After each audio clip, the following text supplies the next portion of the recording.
Hey guys, welcome to Brian's Man Cave, episode 38. So, there's been a lot of Star Wars talk, obviously, because the latest Star Wars came out. It's December 2016, and that would be Rogue One. I haven't actually seen the movie yet. I've been on the fence about whether I wanted to see it in theater. I don't know why I'm not too crazy about this one. I don't know if it's just because it seems like a movie that's just wedged in the middle of two other movies, or if it's the fact that it only has Vader in it, like at the very end or something like that. Like it's not really like where are the lightsaber battles and all the stuff I love about the Star Wars stuff. I don't know if it's in there. I think it's a lot of it's a little bit different, but I understand. It's Star Wars. It was taken over by Disney. They're going to pump out a movie probably every year now. It's going to be one of those things where every year there's probably going to be a different Star Wars thing. So, I mean, eventually I will see the movie, and it doesn't look too bad. I've asked people online, and everybody says, "Oh, you have to see it. You have to see it." Diehard fans out there are going to tell you got to see it. So, I guess I'll see it. But putting that aside, I was looking at my Atari games, and two caught my eye that I realized I haven't really spent any time playing, and I think I got them in a lot of other games. So when you buy a lot of games, like where you get like 20, 10, or 12 games or whatever in a box from eBay or wherever, you tend to put them all on the shelf, look at them, and be like, pick out some that you like and try them. And so the Star Wars ones kind of were kind of tucked away, and I thought, hey, why not? And so I only have two, actually. One is called Star Wars Jedi Arena, made by Parker Brothers. And the other one is Star Wars The Empire Strikes Back. Not bad. Thing about these is, though, Parker Brothers, I know for sure, had a problem with their labeling. I mean, a lot of Parker Brothers games, the label falls off. And actually, a couple of mine, I had to glue the label back on. The Frogger one, the Q-Bird, I think I had to do it. There was a few that I have that I know I had to put it on. The interesting thing about this one, Empire Strikes Back, is I had to make my own label. Like, I literally printed this off and kind of photoshopped it up and cut it to the right size and glued it on. Because when I got this, it had no label. I think I had like 3 games that had no label. So it was kind of fun trying to find out what game it was by just putting it in and turning it on and okay, I know what this is. And so and I did this with a couple. I got Spider-Man the same way, also a Parker Brothers game, and I put it in. I'm like, oh, Spider-Man, that's cool. I didn't have that game. That's awesome. And this one, I didn't have that one, so I was like, yeah, that's cool. So I made my own label. I mean, it doesn't look too bad. I mean, from a distance, you wouldn't know. It's the paper instead of the gloss and stuff. I probably could spend more money and get a proper sticker and whatever. So anyways, let's play these games because I haven't really spent any time on them. Okay, so this is Jedi Arena. Let's give this a shot.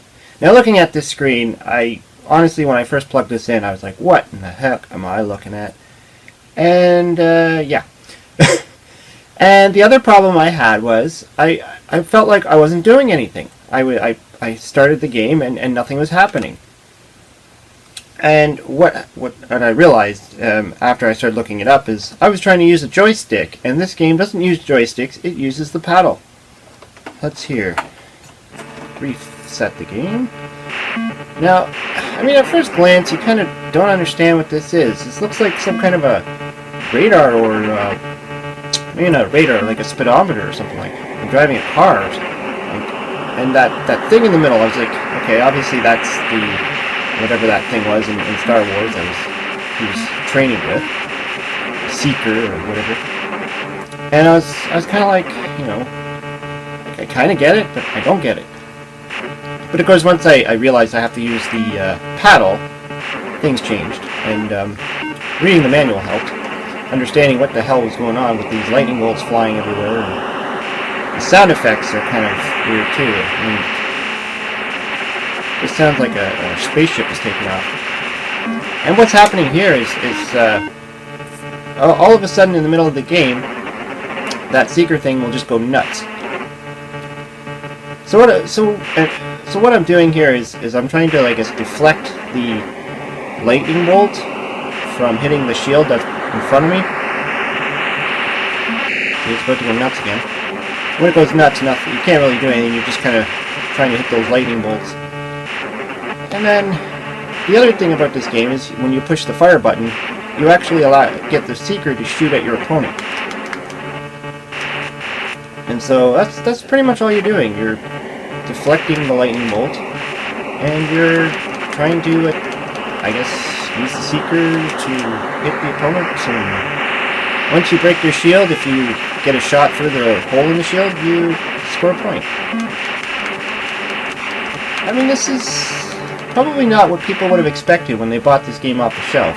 At least that would have been my impression. If I was a real, Star Wars fan back in the day and I bought this thinking I was going to play some great Star Wars action, I don't know if I would be satisfied with this.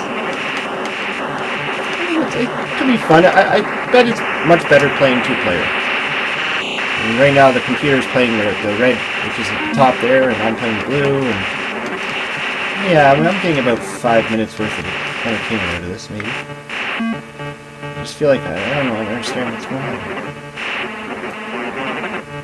Just waving my sword around. Light sword, see.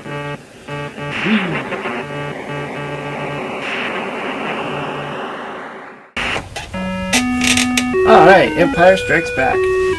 Now, first thing I'm going to say is, I like the sound, I like the music. That's definitely the Star Wars theme, and I think that's the best that the Atari can do. It doesn't have the best sound chip, but that was actually a pretty good rendition of the Star Wars soundtrack. Let's get this shot. Obviously this is more of a space style or speeder style. I mean, this kind of reminds me of Chopper Commander. So you have to blow up those AT-ATs, and that's pretty much what this game is all about. It's the Empire Strikes Back. It was when they introduced those AT-ATs, and you're in your speeder trying to destroy them. Now, if I had to complain about this game, it would be the continuous hitting of the fire button. I could really use one of those auto fires for it. And you just gotta keep drilling these things. Ooh.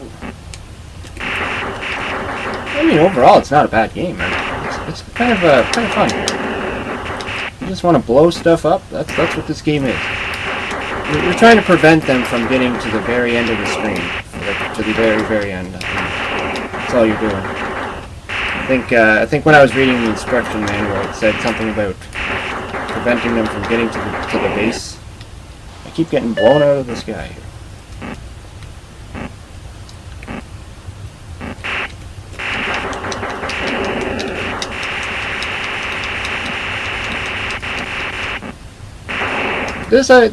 I'm on the fence of. I think if someone bought this back in the day, they probably wouldn't have been too upset about it.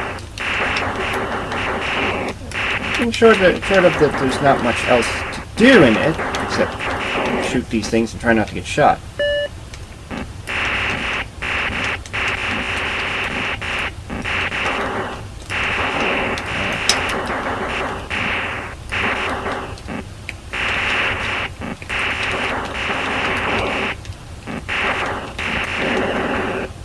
Yay!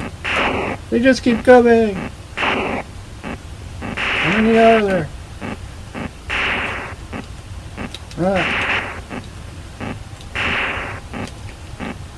I think they look more like giant spiders. I can't think of it.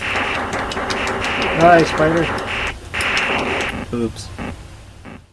Okay, well, that was Star Wars. Well, two of them. I know there's others. There's the Star Wars Arcade, which I'm sure is most people's favorite. And I think there was another one. I know there's like a prototype for the Ewoks. I'm not too familiar with that. Not bad games. I mean, I would say I didn't really enjoy the Jedi Arena. especially when I tried playing it with this first, and I was sitting there like this going, what's happening, and the cartridge doesn't say anything about use with paddle controllers, which some of the other cartridges that do require them say on the actual label. So I guess you need the instruction manual to figure that out. But when I first tried it, I felt like I was doing nothing, and I was doing nothing because I needed this. I needed the paddles. I was kind of excited at first. I'm like, hey, another paddle game, because I find the paddles fascinating, and I don't know all of the games out there that require the paddles, so I'm kind of putting them aside so I know which ones obviously need the paddles. And, I don't have a big collection of them. I know I did a video a while back, actually, about Atari paddle games, and I didn't even realize that this one was a paddle game. So you might want to check that video out. It wasn't bad. I did Kaboom, which is a cool game, and a few other, whatever. Yeah, so ultimately I kind of like this one. This one, the AT-AT one, Empire Strikes Back. I thought it was kind of neat. It would be something that you just kind of throw in and just shoot away, and I don't know if I'd play it for very long. I'd probably just slap it in there for about 2 minutes or so, just get some fun in there.